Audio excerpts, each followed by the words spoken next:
සුබ සැන්දෑවක් වේවා. ඉතින් අපි අද ආවා හොරණ තියෙන ලස්සනම ලස්සන තැනකට කොල්ලන් වලේ නාන්න.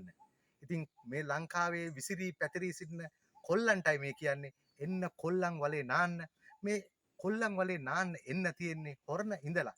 බුලත් සිංහල කොබවක පාරේ ඇවිල්ලා. ඈගල්ල ඔයෙන් කිලෝමීටර් 3ක් එනකොට හරිම ලස්සන තැනක් තියෙනවා. ඉතින් ඔබත් එන්න අපිත් ආවා. අපි ගිහිල්ලා බලමු එතෙන්ට කොල්ලන් වලේ කොහොමද කියලා.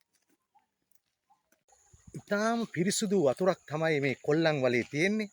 ඉතින් හරිම සුන්දර අත්දැකීමක් මේ ඝන කැලෑවක් මැදින් මේ තිබෙන්නා වූ ඒ කොල්ලන් වලේ නෑම හරිම සුන්දරයි. අපි ගිහිල්ලා බලමු තව ටිකක් ඉදිරියට. ලංකාවේ තියෙන ස්වභාව ධර්මයේ අපූර්ව නිර්මාණයක් තමයි මේ කොල්ලන් වල කියන්නේ. ඉතින් ඇත්තටම ලංකාවේ විසිරී පැතිරී සිටින මේ හොරණ කෝරළේ ජනතාවගේ හරිම අපූර්ව තැනක් තමයි මේ කොල්ලන් වල. ඉතින් ඔබත් එන්න අපිත් ආවා මේ දිය පහස ලබා ගන්න ජීවිතේ සතුටින් ඉන්න.